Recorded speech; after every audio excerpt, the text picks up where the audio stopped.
Since moving to New York more than 25 years ago, my Brazilian self has become proficient in filling the blanks for census, job searches, and school applications. But this form in the Human Resources Office of an arts college in New York left me speechless. While completing paperwork for a job, I froze staring at the computer screen. The first part of the questionnaire asked about my origin. I checked the square beside the Latino or South American option and pressed next. However, having answered the first question as I did, I had no choice but to mark the option Hispanic on the second part. Latino and South American equals Hispanic. But that's it. I was in shock to realize that this form, in a multicultural and progressive state, and at a very inclusive school, considered everyone down there as Hispanic. Even if Brazil, the country I come from, has more than 200 million speakers of Portuguese and a different cultural inheritance than most of our South American neighbors, mostly former Spanish colonies. For more than 300 years, Brazil was a colony of Portugal, and some indigenous tribes sprinkled around the country still speak their original languages. Despite idioms and different past colonial powers, Brazil is part of Latin America, the same as our neighbors Suriname, where the official language is Dutch, or the French Guiana, another Brazilian neighbor, that's a French territory and speaks the language of Napoleon. And there's also the Guyana who speaks English. I never questioned myself as a Latina before I moved to the US, but here, to get a job or to be considered for school, I had to fit in a box. If this box was a shoe, it wouldn't be quite my size. I'd have to squeeze my toes and bear a few blisters on my ankles. Where does this tight-fitting shoe come from?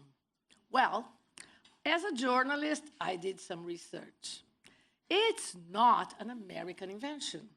The term Latin America was used by French intellectuals in the 1800s to justify French imperialism in Mexico under the rule of Napoleon III.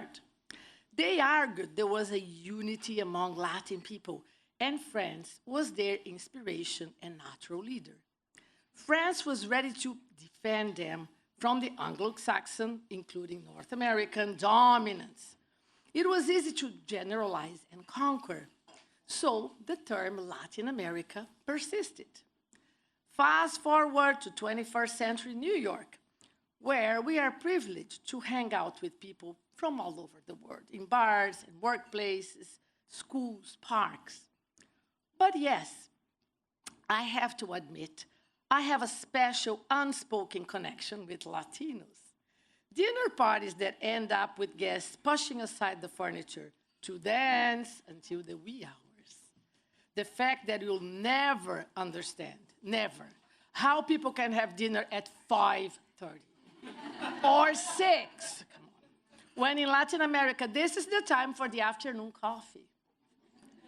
The ranking of the best places to buy black beans and decent rice, the complete absence of personal space, boundaries regarding private subjects. You've just met a childless couple who's married for 10 years. And 5 minutes later, you may ask, but why you never had kids? Latinos won't seem surprised by such a personal approach. They will probably bore you for the next 2 hours about their most recent IVF treatment, including the symptoms and the changes in the menstrual cycle. I feel these connections deep in my soul.